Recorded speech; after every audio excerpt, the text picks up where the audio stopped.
Hello everybody, I'm Jennifer Bell with Bell Marketing, and today I just have a few tips about Instacart for anyone that is shopping on there and just isn't sure exactly how it works or doesn't know any kind of tips and tricks, just to help things go a little more seamlessly for you and your shopper.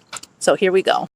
Instacart tip number 1, your shoppers are not required to bring your groceries in your home. That is for safety reasons for them and for you. Instacart tip number 2, Instacart is going to send your order to the store that is closest to the last known address that they have on file. So make sure that you go in and change your address to where you're currently staying so that you can get a closer store.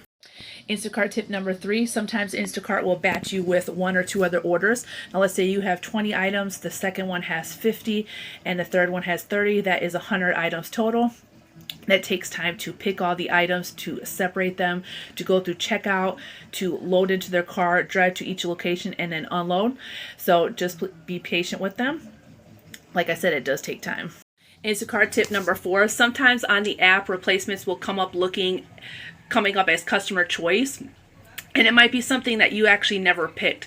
So as an example, at Costco, replacements for toilet paper and paper towels can come up as those giant rolls of film. Now, if that comes up as customer's choice, that's what they're going to pick because it says customer's choice. You know, they're not going to wonder if that's a suitable replacement, if that's actually what you wanted, because they're assuming, since it says customer's choice, that's what you chose. So if you'd like to make things easier and you'd like to get exactly what you want, just make sure that you put down in the notes what you would like as a replacement, or if you don't want a replacement, put that too, put that you like a refund, or be available for message, so then that way you could talk with them. They can show you pictures of what suitable replacements are if you're not sure, and then that way it just goes much more seamlessly for everybody, because I know sometimes it can look like they're just picking whatever they want, but there's a reason for it sometimes. Instacart tip number 5, shoppers are able to pick and choose which batch they would like according to how many orders are in the batch, the location or the distance, and the total of tips that is included per batch. So let's say yours is farther away, it's more items and it's less tip, then you're going to wait a little longer, most likely, compared to someone who is closer to them that has less items and has a higher tip.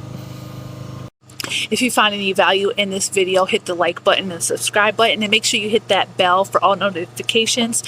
If you have any questions, you can comment below. And like I said, I hope these tips helped you in case you've never shopped before on Instacart. Hopefully they will help you have a better experience in the future, and that you kind of know how things work from the other side of things. See you guys next time.